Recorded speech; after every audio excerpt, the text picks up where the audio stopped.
Hello, my name is Erin. I found hope through the crossing of our son, Robert, in February of 2014.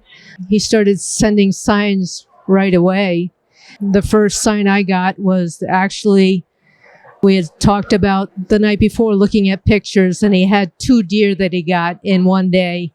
And so that night, I actually fell asleep for a few hours, and I woke up, and there was this impulse to go to his room. And I went to his room, I kneeled at the bed, and I said a prayer. I said, "Robbie, all I want to know is that you're still here." And I realized that our cat Ping Pong was sitting on his bed, which she usually sits on my bed. And she was looking out the window, and it was a moonlit night, and there was a blanket of snow, and there was a silhouette of a buck down on the ground, standing there. And so that was one deer. And then the next morning, I went back to bed, didn't wake up my husband. I went back to bed, and he woke me up 3 hours later, and he said, "Look out the side window," and there was a second deer. So there were 2 deer. And then that morning, a man came because he couldn't come to the services, and he came to give his condolences.